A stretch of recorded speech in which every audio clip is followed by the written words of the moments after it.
Good evening, ladies and gentlemen, boys and girls, children of all ages. I am your host, Josh, and this is the a really good podcast, and I am here right now with the man, the myth, the legend, the one and only Seven, and he's muted. He's muted. He's muted. Don't set that much of an expectation. Like I've disappointed enough people in my life. I don't need to make that list any longer than it has to be. Oh no! This, ladies and gentlemen, I'm joined by the one and only, the esteemed Seven. Miss K is going through some things with some puppers, so she's dealing with that.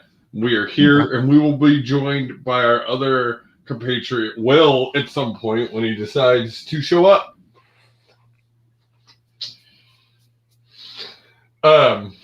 Real quick. No gold star. No gold star.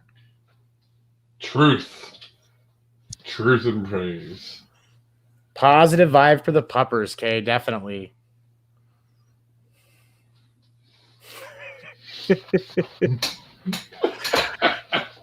All right. How you doing tonight, sir? Man, I'm doing all right. You know, I'm still kind of riding high from that interview I did last night with Derek Ross. Like that was so much fun. Like, dude, I feel you. I got one of those coming up tomorrow to air this Sunday, and I always have nerves before them, man. Every time. Don't matter. Every time. I was like, I got off of work last night and I was like, wait, I'm like 2 hours away from this. Like I didn't even like, and I had fun on Sports Report last night. We did a good show for that too. But like, I was already nervous about After Dark. But he's a good dude. A lot of good insight on the athletes. So check it out on the Sports Report After Dark group and on the Pinfall Stream Facebook page.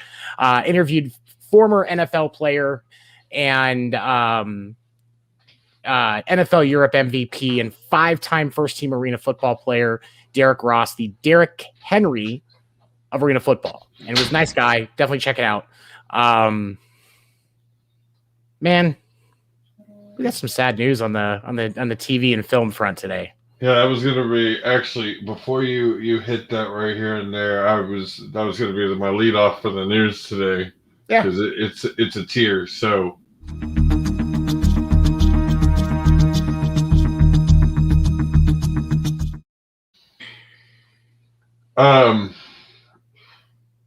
This one kind of hit me a little bit more than I thought it would with this, but and then it hit me a little harder when I told my wife and she didn't know who it was.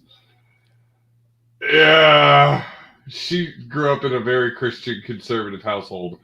Well, she wasn't around that type of stuff, so that's child abuse. If your parents put you in a position where you don't know who Norm Macdonald is, that's probably child abuse. Ladies and gentlemen, that is the news. Unfortunately, the world has lost a comedic genius today, and Norm Macdonald passed away at 61 years of age of cancer. This man, I remember the Norm Show. It was one of my brothers. That was one of my brothers' first like introduction to raunchy primetime TV. Yeah. It was so funny. And I remember him and Billy Madison. He was so funny in Billy Madison. Norm is such a unique talent. Like if you want to watch something interesting, there's a video on YouTube. It's 100 minutes of Norm Macdonald. And this is just different stand-up jokes, things that he did on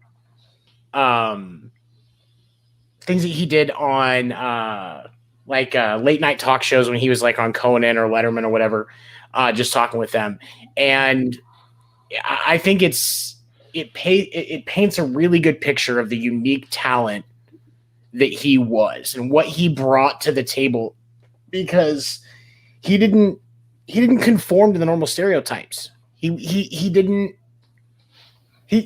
racist or sexist or anything like that, but he definitely was not politically correct. And he didn't hide that, and he didn't try to change it. He stayed himself. very. I very much agree. He was, and he was different comedic mind. He wasn't your straight up like he wasn't afraid to toe that line and cross that line on occasion, um, and tell it like it is, and just put it out there. And whether you got it or you didn't, he was going to say it.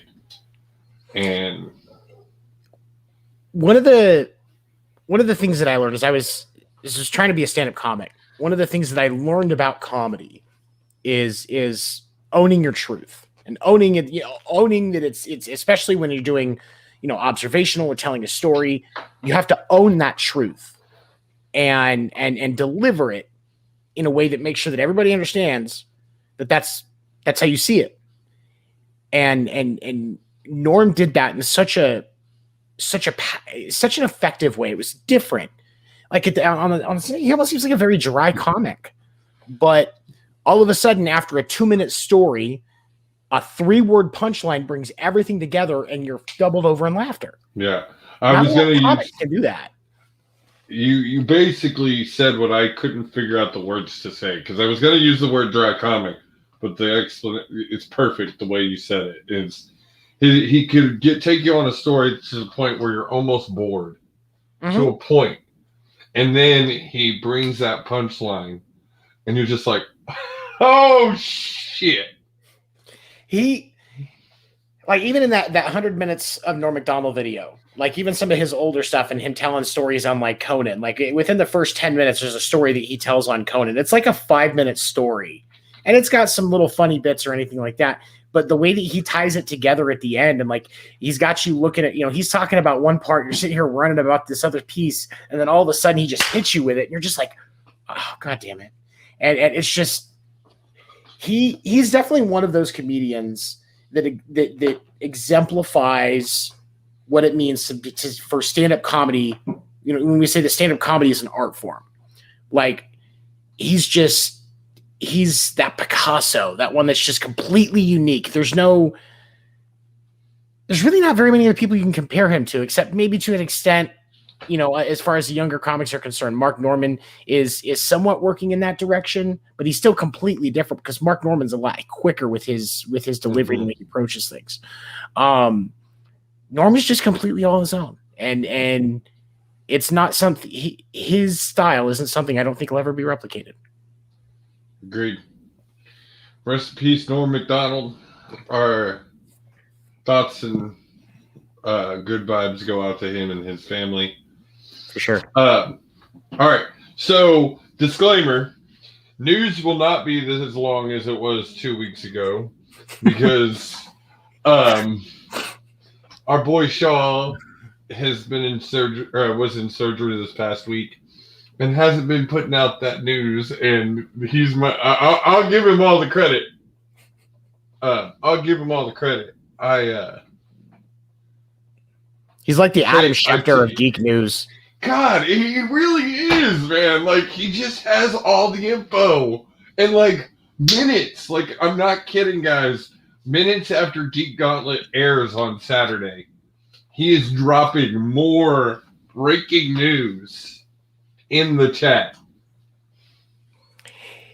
I almost, at some point, I picture, we're going to see a picture of Shaw just sitting there on his cell phone with another cell phone in his hand. It's like he's talking to somebody for his source at DC, and he's texting with a source at Marvel trying to get the up-to-date information.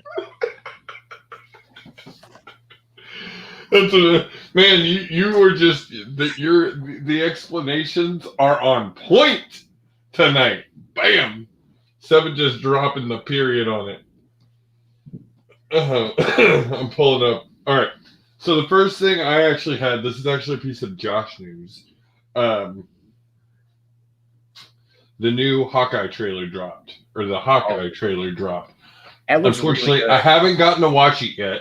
So without giving too many spoilers, 7, what'd you think? It looks really good.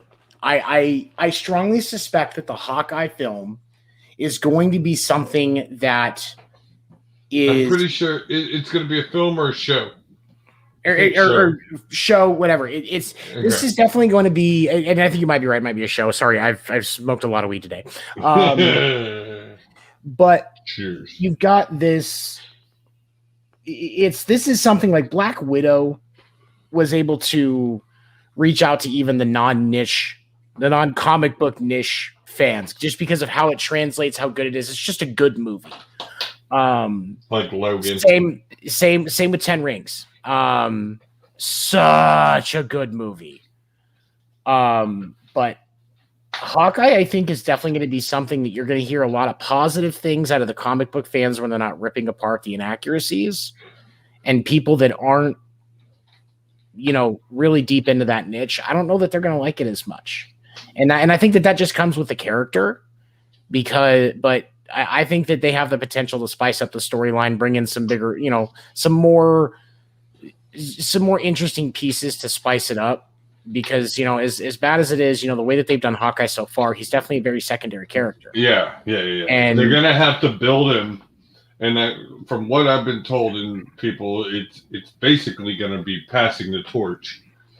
But he is going to be Jeremy Renner is going to be appearing. Yeah. But he's going to be passing the torch. So that would make sense if you're going to start building up the character. As much as I love Jeremy Renner, and I think he's fucking amazing. Yeah. But yeah, for the sake of Hawkeye as a character, you need to move to another person. That's the only logical way to do it. Yeah. It's the only logical way to do it for how they've used Hawkeye so far. It's the only logical way to do it. It's like if they were to just suddenly bring up Squirrel Girl and put her as leading the Avengers.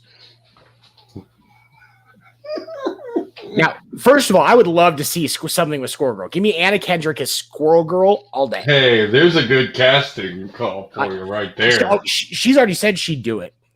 She was the one that put it out there that she was interested. It was like, I could totally see what? that. Yeah, I could totally see that. I can't see anybody else in that role now. But even that, Anna Kendrick would have a more powerful draw. Jeremy Renner's good as a good back end character that sits there. And I've seen some stuff where he was a lead and he did pretty decent. But Tag, yeah, which still was kind of. But he did good. But I feel like, yeah. Definitely the most logical step there. He's late, but he's here, Mr. Morgan. Look here, man.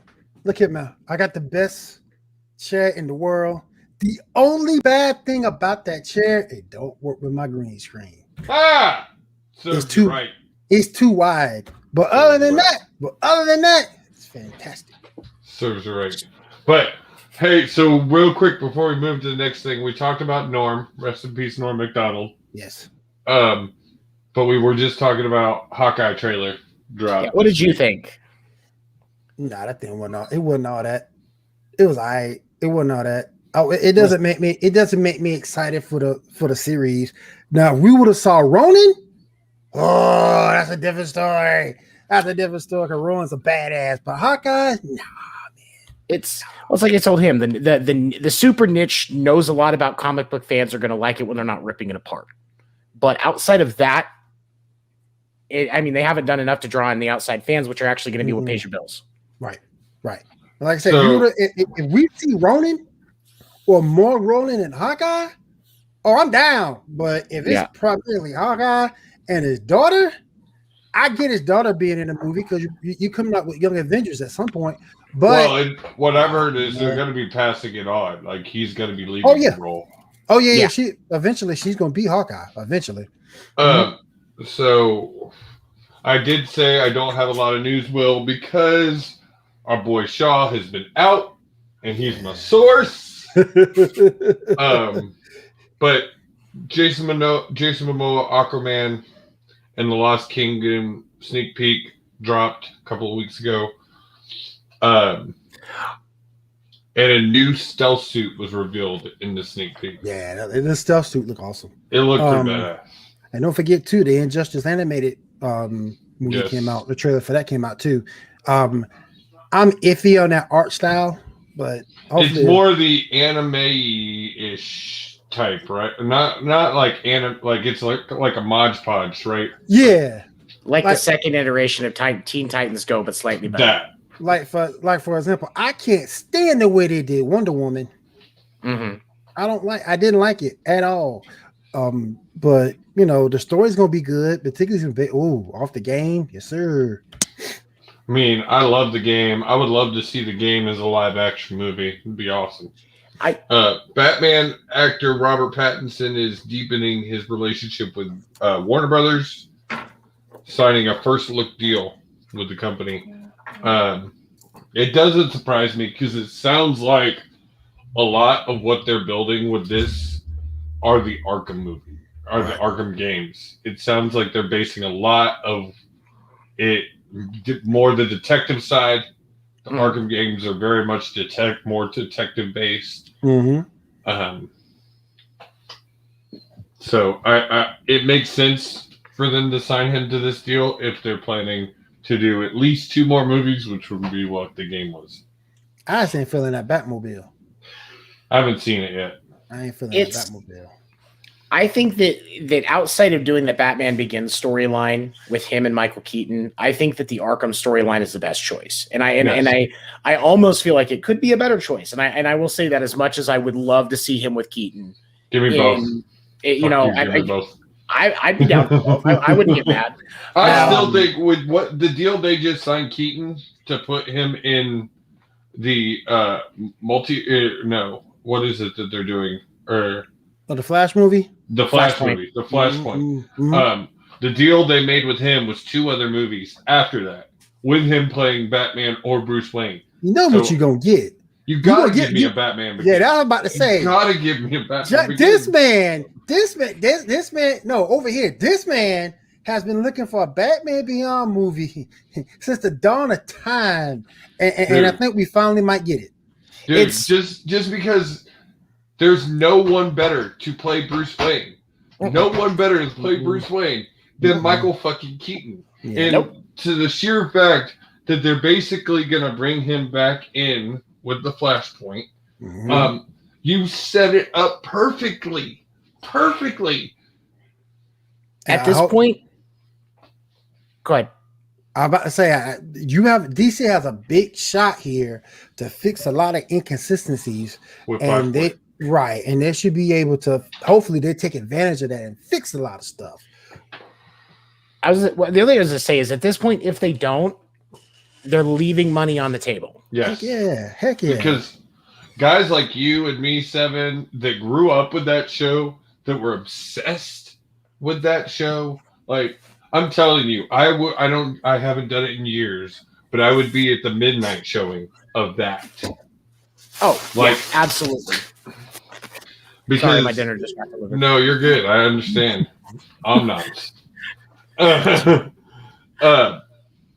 But yeah, so yes, Batman Beyond.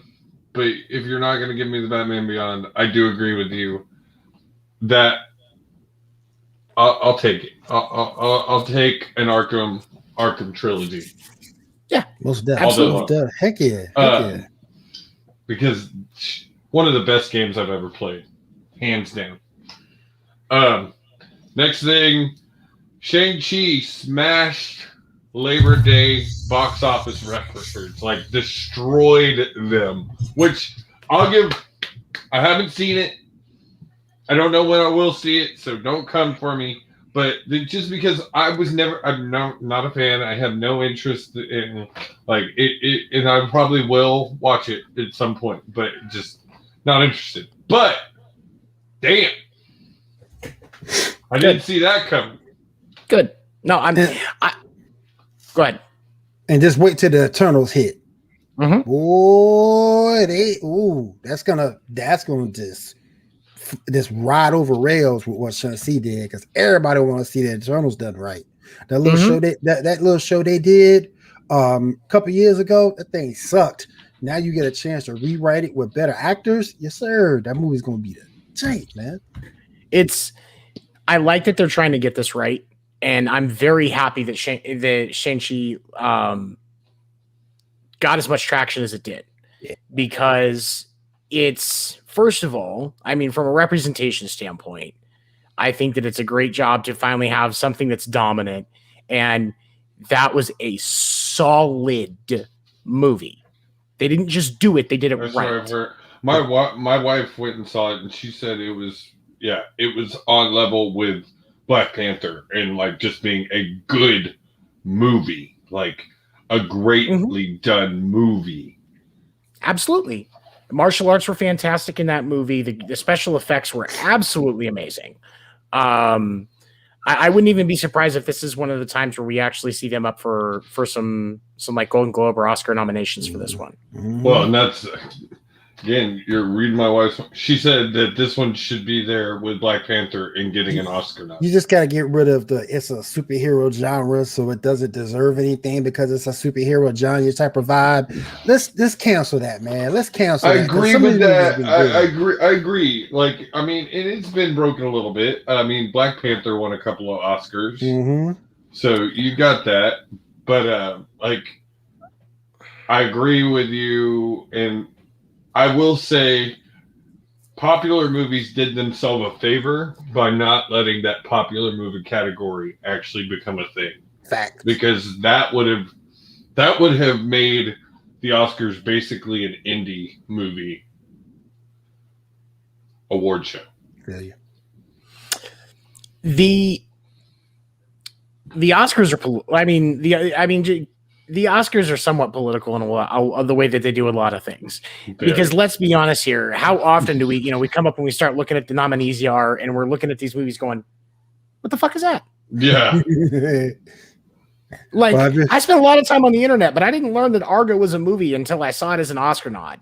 Right. And then it won Best Picture. Now, I'm not saying Argo's a bad movie. It was decent. It was a pretty good movie. But I had not heard word one of it until it was winning awards. Right. And so if you do that popular movie category, I mean, at that point you might as well start making sure we've got then we've got to start doing nods for stuff that was good at Sundance and some of the other film festivals. Like you said, it's gonna be a lot more indie, which isn't necessarily a bad thing. But it's I don't know not what people think of the Oscars. It would the Oscars as a whole is a popularity contest. That's all it is. Yeah, it hasn't been good since what we talked about 2 weeks ago, 1994, because it was the best year in cinema. Yeah. All right, I got just two more things. We're going to take our first commercial break and come back and talk TV dads because I'm very excited for this. Sony Pictures announced Venom 2, they're moving up the release date because of Shang-Chi, because of its $140 million worldwide. And that's a smart move because you want to take advantage of that hype train. Smart from move. October 15th to October 1st. Smart move. And Shaw's last little bit of news, and then I got one more thing. Supergirl will end November 9th with a 2-hour finale. Take a moment in silence for Supergirl. Nah, man. The thing I'm gonna miss Melissa, man. I mean, I ain't got nothing against Shasta Kylie. She's supposed to be the new Supergirl in Flashpoint. I ain't got nothing against her, but Melissa sort of kind of paved the way for like the perfect Supergirl. And she did a great job. She did a great job. She not only did she do a good job. They're going more in the Superman direction, is what I've heard. Not only did she do a good job with Supergirl, when they came out with Uber Girl, she did a terrific job. Red Sun Supergirl, she did a terrific job. I'm gonna miss her, man. Nothing against Sasha. I haven't really seen her in a whole heck of a lot of stuff, but Melissa did a very good job, and she's supposed to be making a cameo from what I hear in that little Flash. They're not calling it a crossover when it comes back, but they're having like a little crossover. Yeah, that's what it's a crossover. And a lot of characters are Black Lightning's supposed to be in there, which is good to see. I heard Arrow might make like his final appearance. Yeah, it's been a whole lot of rumors out there, but Supergirl's supposed to be in that. So hopefully we see Melissa one last time. What is that? My last little bit of news, I might get an eye roll from Will on this one, but my last little bit of news is proof that wrestling bleeds into every one of our shows, Will. How you figure? Because this bit of news is about wrestling. All Out breaks pay-per-view records by having the most sells by a non-WWE pay-per-view in 22 years. Ooh. Topping 202,000 at the time of the article I read, and they're still counting. But you know what that is. I mean, it was all the promotion they did for Heck that. yeah. They were saying it was going to be the okay. Tony Khan does a preview podcast before every pay-per-view on their podcast. He says it like 5 times on that podcast that it will be their highest selling pay-per-view ever. He says it. He puts it out there. And I heard he said it on multiple other podcasts. And so it does not surprise me. It surprises me that the record finally got broken. 21 fucking years, guys. Yeah. Like, that's a long time. That's a long time. And you're seeing more and more. We've talked about Mick Foley. He came out and made comments. I saw Bully Ray came out on Busted Open today and made some comments. And then, guys, I tried. I'll be honest. I tried to watch NXT 2.0. Oh my God. I know you knew it was gonna be a train wreck, Josh. Dude, you knew it was gonna be a train wreck. LA Knight, Eli Drake. They buried him. They buried him. Rex Steiner's son comes out first thing and beats him. Like, he was their boy. Like, right off the bat. Yeah. Like, you can tell right off the bat, they're pushing the homegrown non-wrestler talent that they have grown, the athletes that they brought in. They're going to be pushing them. That's what they're going to be pushing. Not the indie guys. See, that's wrong, man. You messing up already. There's no value. That's asinine. Mm-hmm. I just don't think that formula works very often. Like, you got your Bianca Belair's, which she's amazing. But on the men's side, you don't see it as often. And fucking Eli Drake is the fucking man. The man oozes fucking charisma. Like, oozes it. Like, close to a rock level on that charisma. And I think I watched 30, 40 minutes. I had to turn it off. I couldn't take it. Like, what they just pushing him like 4 months ago? Yeah, well, yeah, and he was gonna be, because Samoa Joe had to relinquish the title. Right. He was gonna be in the title match that night. So again, I didn't finish it, so I don't know the whole story. I had to bring that up to talk shit on it for a second. I really just wanted to talk about. I'm gonna tell you All Out breaking records. I'm gonna tell you the real track. They ain't got my girl Pun in Titans. She should be Barbara Gordon. Now who they got in there? I mean, she's perfect for Barbara Gordon. I told her that, but they got that chicken ass to add. This is disrespectful. And on that note, we're gonna take our first commercial break, and we'll be right back to talk about the TV dads, the good, the bad, and the in between. We'll be right back.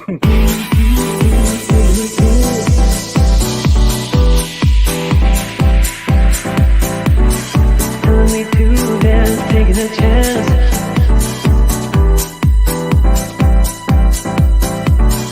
Telling me to dance, taking a chance.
Kay got all the controllers. She got a controller. She got the keyboard. She got it all. Dang, Kay. Dang. He always throws me off. Seven, like every show. Like he either interrupts me, cuts me off, or doesn't even let me get started. No respect. No respect. No respect. No respect. That's gonna be my new catchphrase around here. No respect. So that was Drop the Mic podcast. You can catch that on this time slot next Tuesday, 9 Central, 10 Eastern. Me and my girl Pun talking about all things music. This man right here, 7, tends to pop in a lot. He's actually pulled us some really good topics, some things we're going to be talking about over the next couple of weeks. So make sure you tune in for that. Dude, are you excited? Yeah. Are you excited? Yeah. Hell If you don't know, guys, me and Will are actually sitting down with Alex Zane tomorrow night to record this freaking interview. I'm excited. I'm so freaking pumped. Like, nervous. I want all the news from him. He could tell us a lot about NXT, Dude. that NXT locker room. So he was there like right before it ended. Yeah. Right before Vince took over. Mm-hmm. So, yes, Alex Zane will be joining me and Will Pinfall Podcast tomorrow night or Sunday night, 9 Central, 10 Eastern. It will air. We sit down and talk to him tomorrow night. Be on the lookout. I might be dropping little tidbits of information that we talked about. Hey, pumped to make you listen. Hey, don't forget, you might see me on Drop the Mic. I might make a run in. I made a run in before. And then Double XP. Right in there. You can catch Pun and K Wednesday, 7 Central, 8 Eastern, talking all things games. Also, Tyler now in on that. It's a lot of fun. Really enjoy that show. It is, even if you're not a gaming person, it's just a great show. Look, y'all can't beat Punisher's Pun. I'm sorry, y'all can't beat Punisher's Pun. Dude, that's the one thing about not having her on tonight is she would have brought a pun. Do you know she would have? She would have brought a pun. I know. And then sponsors, Gameware. Check out If You Will. What's up, Brandon? What's up? Oh, I'm sorry. Logan Wade. Mr. Logan Wade. What's up, man? He's in the building. What's up, brother? If you will. If you are free, let me know. I will send you a link. We need your face on screen. Logan Wade. So, God, you threw me off my swing. Gameware, Double XP, 10% off. Check That's why we brothers. And Raise Energy Drinks, repsports.com, 15% off your entire order. Code GGN10 or Pinfall. Okay, I'm done. Let's talk. Yes.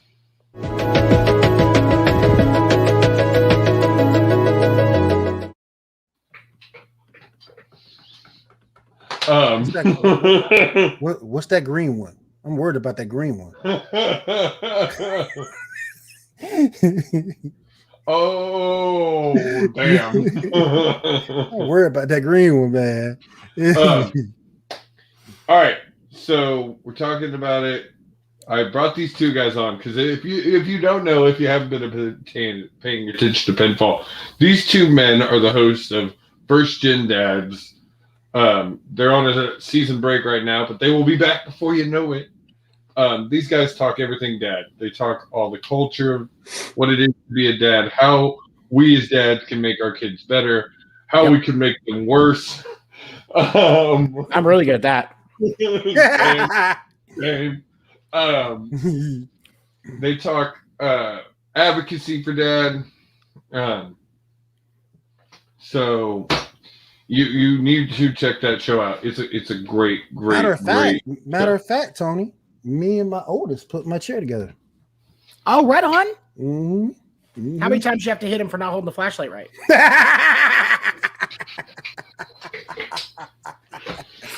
I mean, you got to get a few in there just to make sure he knows who's in charge.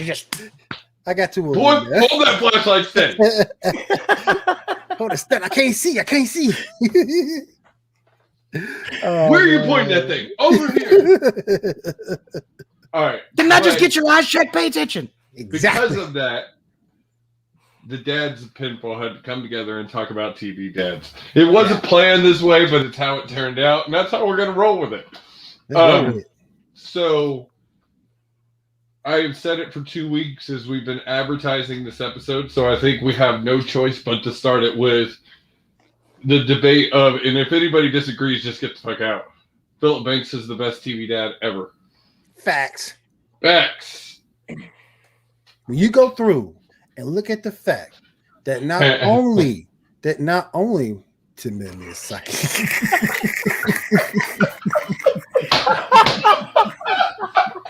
And that's why we missed Mr. Randall.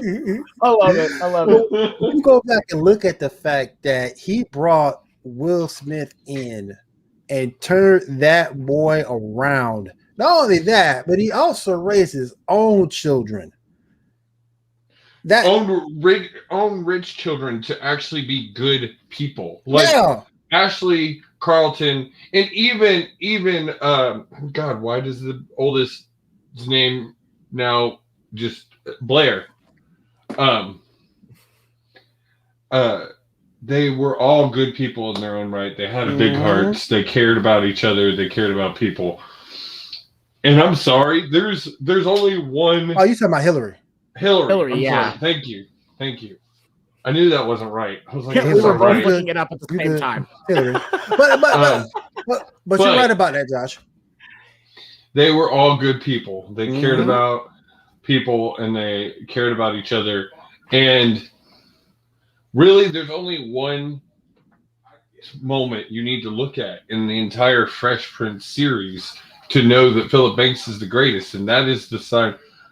And I think you've talked about this on your show, or it's been on your page, Seven, the scene where Will's dad returns. He's going to go with him for the weekend or for a few months.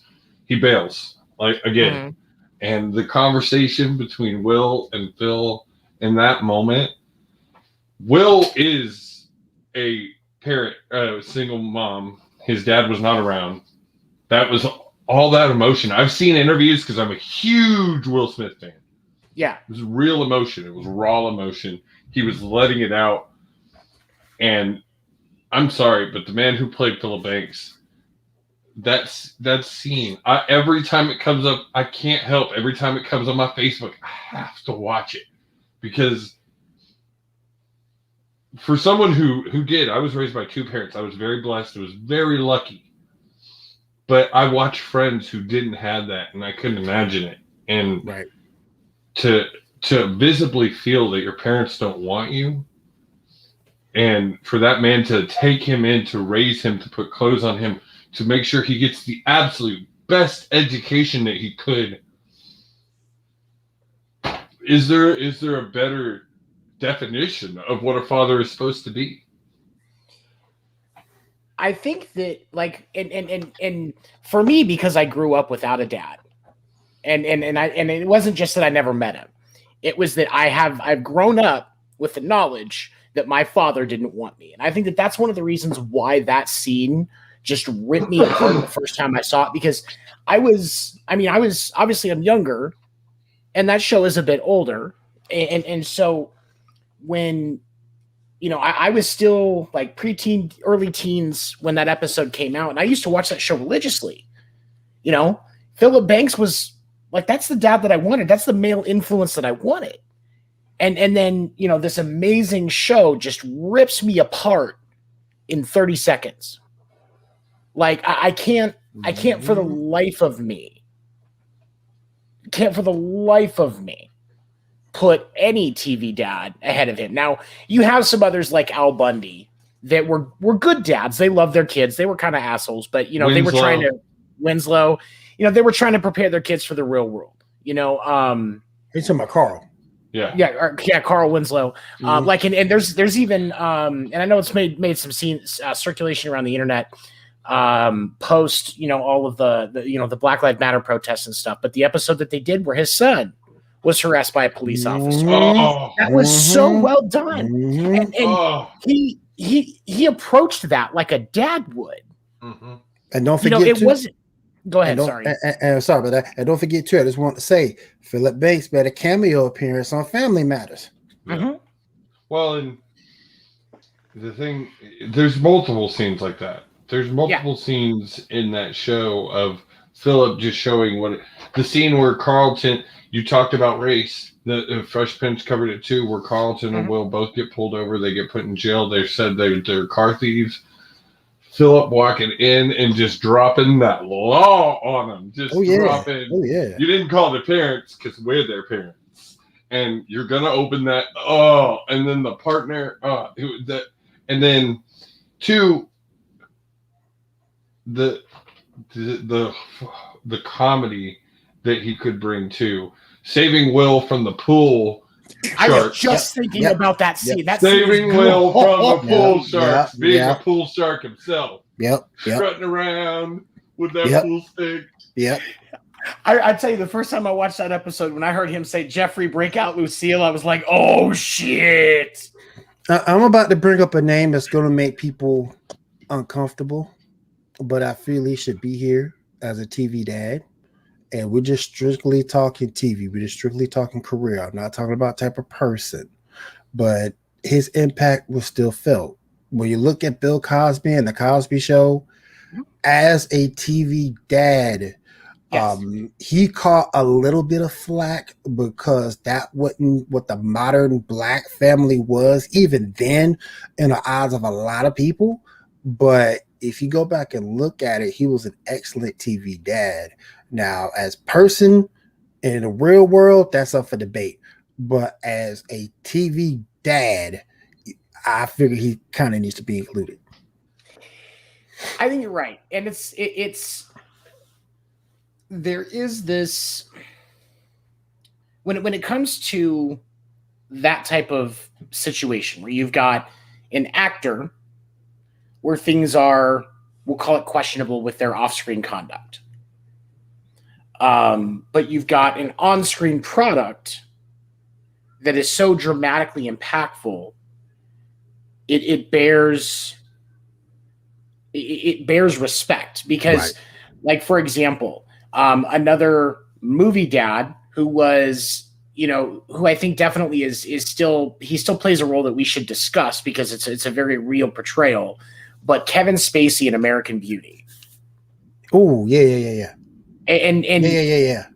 It's like, I'm not saying Kevin Spacey's a good person, but when you look at the portrayal of the midlife crisis and the Stepford dad realizing that everything's all bullshit and just how he processes that.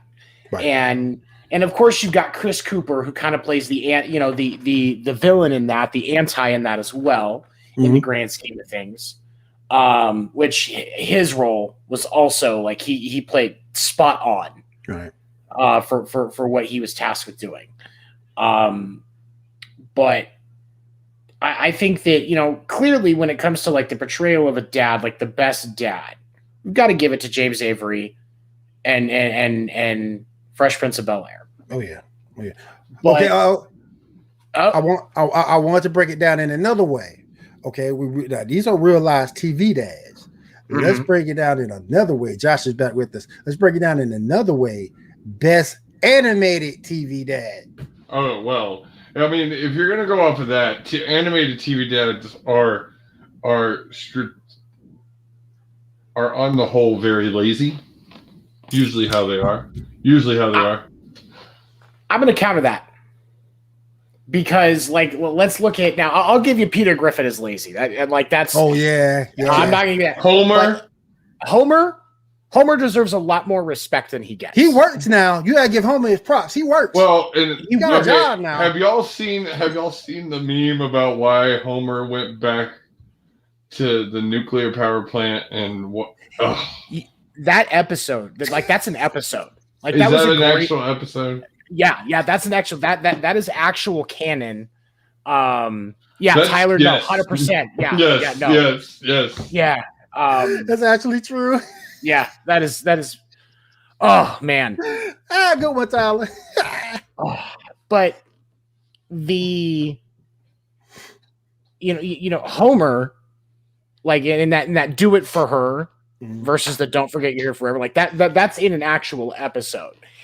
And I think that moment, and of course it's one moment out of 30 plus years that the Simpsons has been on the air. But that was the most accurate portrayal of so many dads in a 30-second clip on the Simpsons.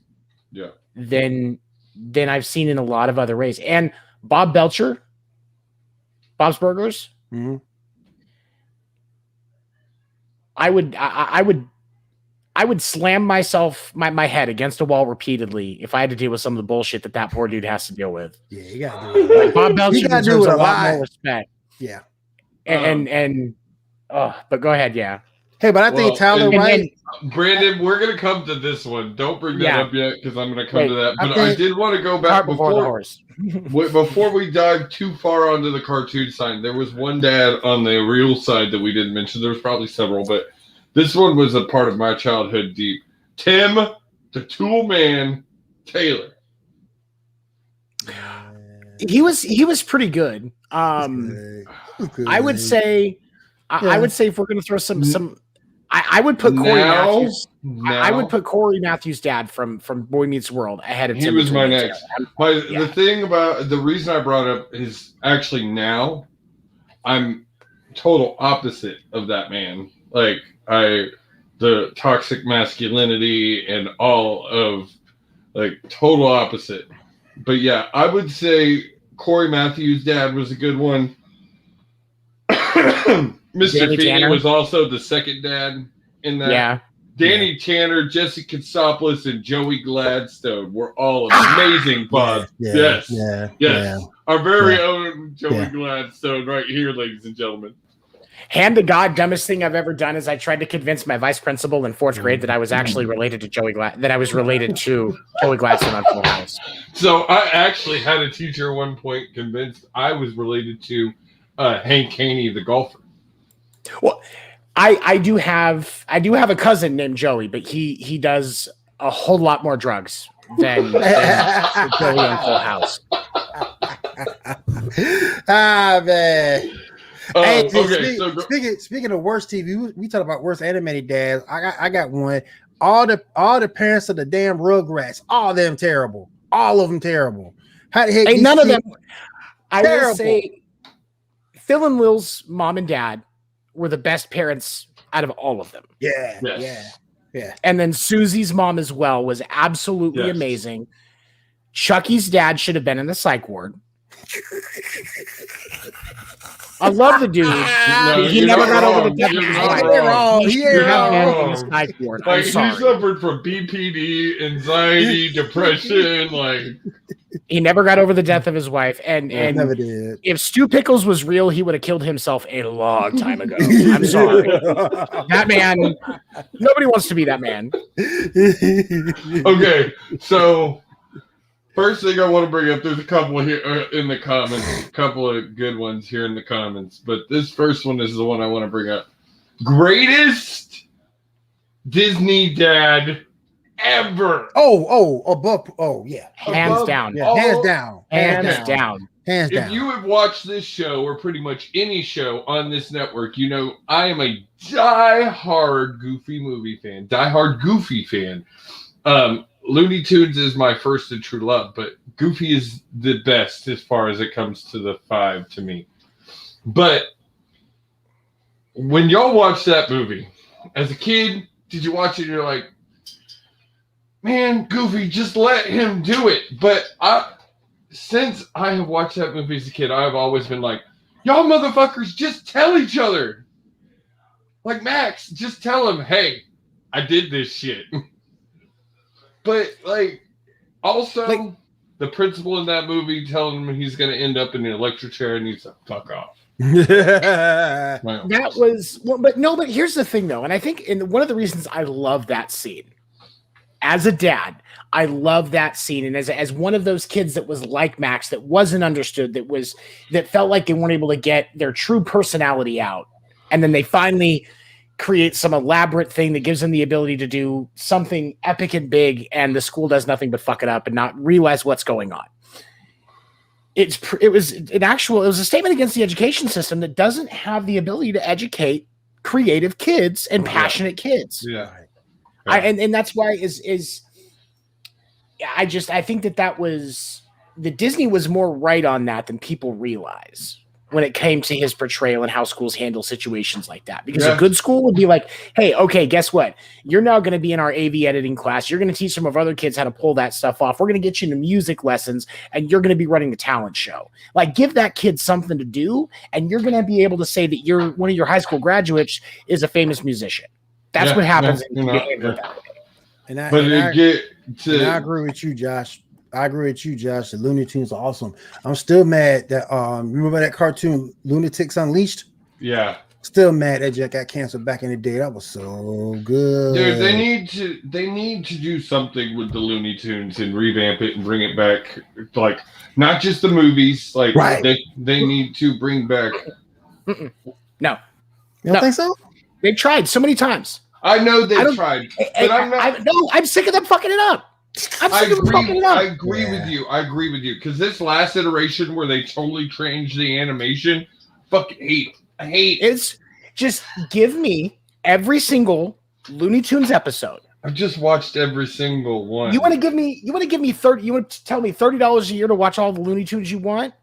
Guess what's going to happen, bro? You're going to take my money and I am going to burn those fucking servers dry with how much I'm going to use them.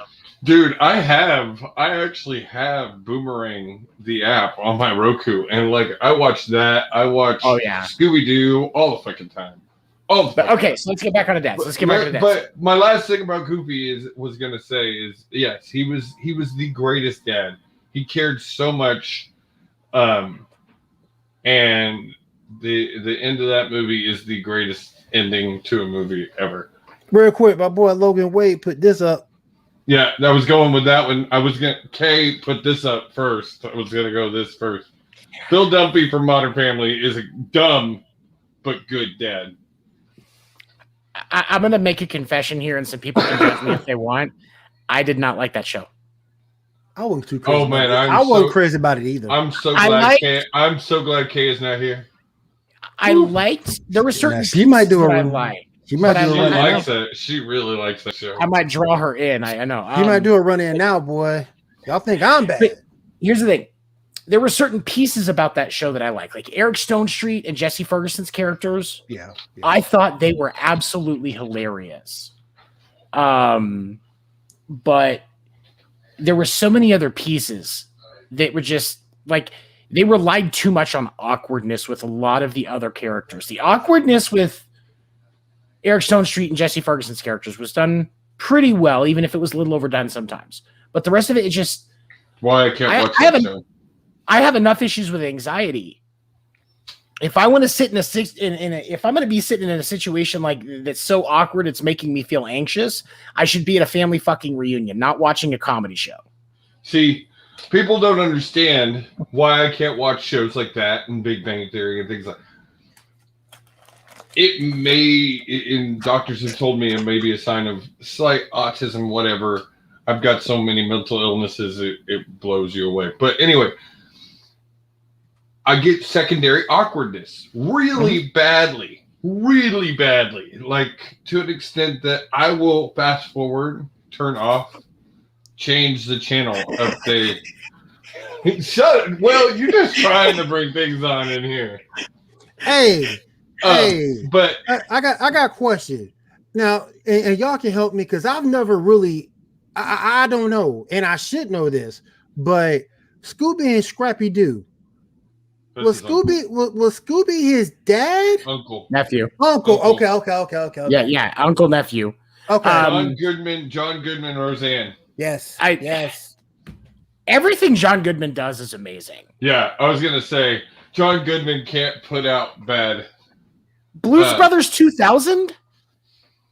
Yeah, like that movie would have sucked. I'm sorry, it's weird to say, but that movie would have sucked without John Goodman. Yeah, it would have. Let's talk about some propane. And he was such a versatile actor too. Mm-hmm. Red State. Yeah, he could Watch play. the Kevin Smith movie Red State is so underrated. He could play anything, man. Mm-hmm. Everything Kevin Smith is underrated, but Facts. I don't know. Tusk can kind of stay away. I'm Tusk can cop out. Tusk can. Honestly, I like Cop Out. I thought it was. I didn't think it was a bad movie. It wasn't the movie. Best.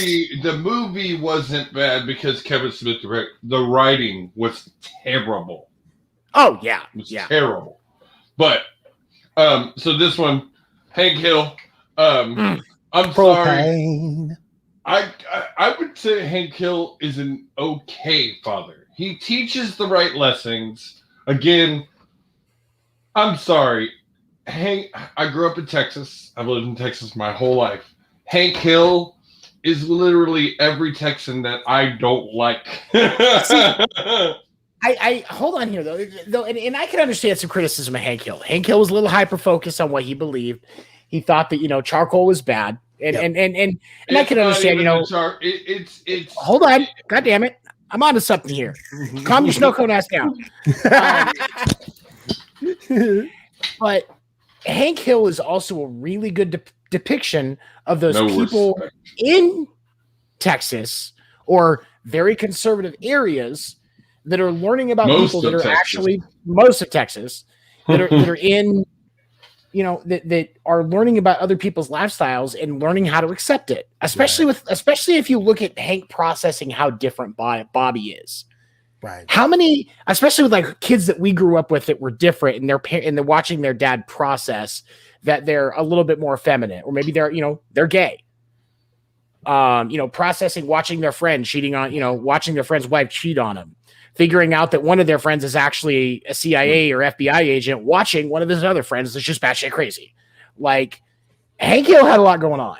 Yeah. I'm not saying he was the best, but I mean, there's some deeper stuff that you can find in King of the Hill if you pay attention and get high enough that your mind's open. What? I don't know what that one means. Oh. I don't understand that one, but I did want to talk about this. Rick and Morty is Rick and Morty. Rick and Morty, yeah. Bruh, that show was awesome, man. Leave Rick and Morty alone. Did y'all see? That was something I wanted to talk about. They tossed out a teaser of. I do agree with that. I do agree with that. Of Christopher Lloyd. Christopher Lloyd playing. Yeah. There's nobody else. That's exactly. I barely watched this show. I have barely maybe first season in total, but to me, the first time I watched it, I was like, "That's Christopher Lloyd." Exactly. Like, there's no one else that can play that role better than Christopher Lloyd. You definitely get that Back to the Future for adults vibe from this show, and I think that's where it comes from. But yeah, as a grandfather and father, absolutely horrible. Yeah, he is. But the show is kick ass though. Mm-hmm. The show is kick ass. I love the show. I could go either way. Yeah, again, it's one of those shows that my secondary awkwardness kind of. And that's the struggle that I have. Not me. All in. So man, we've hit an hour. We could talk TV dads probably for another hour.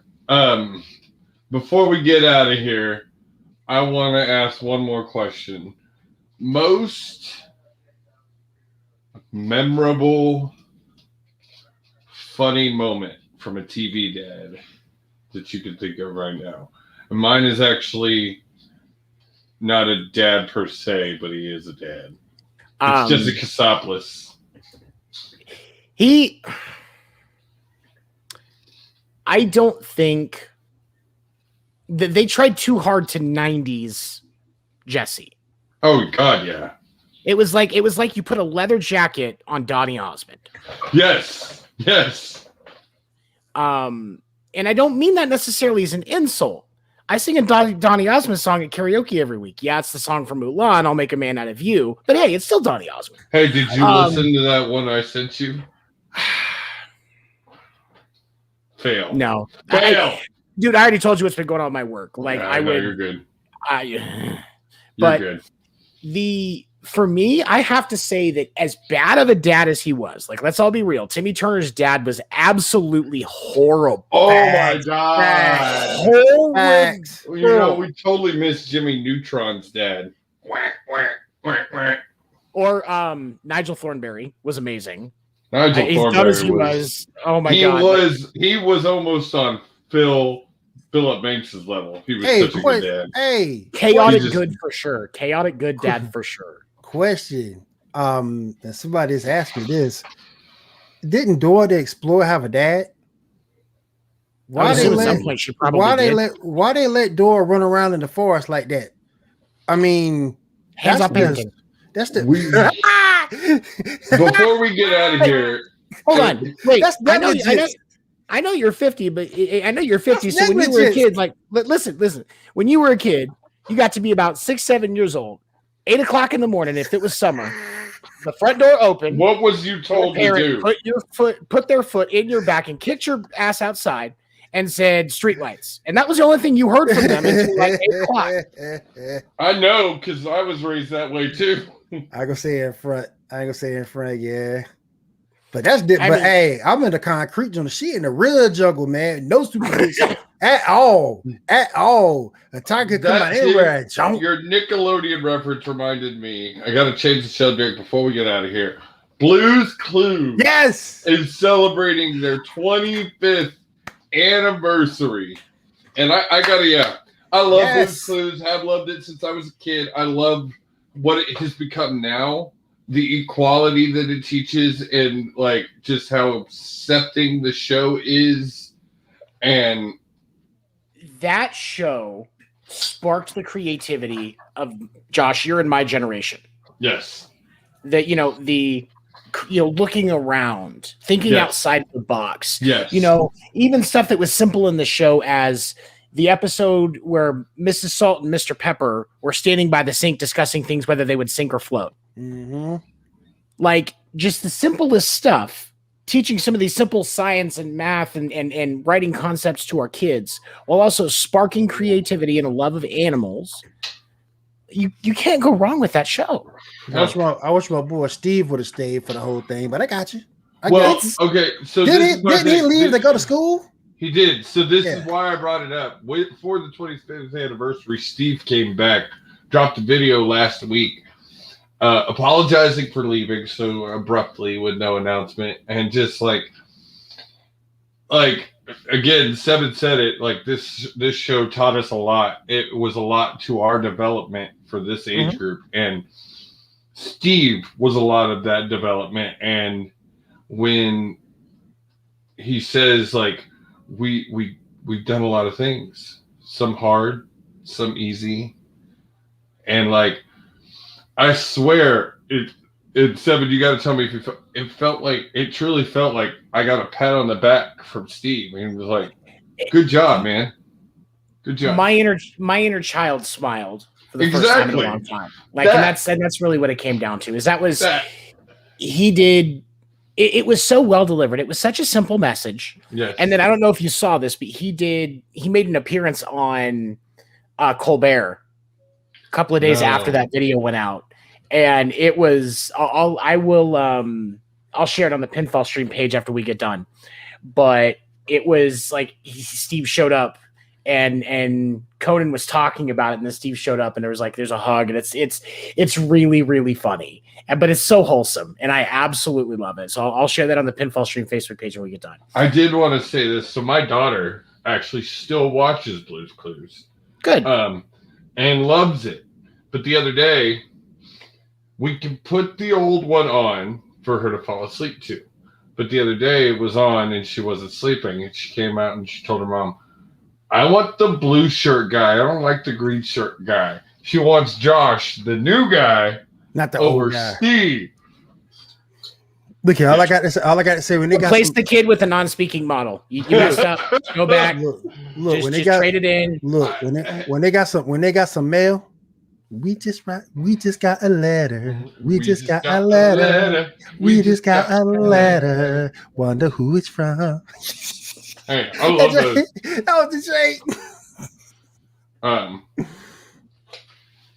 But the show is still it's changed, it's developed, and lasted Which is 25 freaking years to as it should inspire a whole generation, multiple generations of kids. Yeah. And truly, yes, with the direction it's going, it should last another 25. Everything changes and everything changes and evolves. The question is it going to evolve for the better or for the worse? Well, so far it has evolved. It's been for the better, much for the better. Like, it's been much for the better. They did a pride celebration on Blue's Clues this year. Like, they did a literal pride parade with a drag queen as the announcer for the parade, talking about different different marriages and groups and just everything. It was amazing. And when they did the alphabet earlier this year, they did little things that you could tell, like, oh, E was for equality, and they colored it rainbow. Here's the thing. I love that those things are happening because it's keeping the conversation going. As a dad, though, it really pisses me off that they have to do that because parents should be talking to their children about these things. Yes. And it shouldn't have to be a conversation. It should just be. It shouldn't have to be sparked by a TV show. Right. If you're now outside of like if your kid's watching something on like a primetime after school special type thing, your kid should not be getting inspired by a TV show to come talk to you about real life issues. Yep. You should have already talked to them. They should already be talking to you. It shouldn't be a problem. Communication with your kid is key. Communication is key. But I wanted to bring that up before we got out of here. But guys, I think that's going to be the end of our show. We will be back in 2 weeks talking God knows what on movies and TV. Check out everything we got coming. Oh, I'm eating a cookie. And Josh's hair might be a different color. There's a good chance. You never. We need to get him mood hair dye. Like, I think that would be a very. I think that's a worthy investment for Pinfall. I think this is a great time to announce while there's actually nobody watching right here. If we get 500 viewers by the end of the year, I'll shave my head. Oh goodness. Yeah, of course you plug it when nobody's watching live. But you said on a sports report too. I'm gonna make an ad. But all right, guys, thank y'all for joining us and listening to us talk about all kinds of stuff. Y'all have a great night, great week, and we'll see y'all again soon. Have a good night.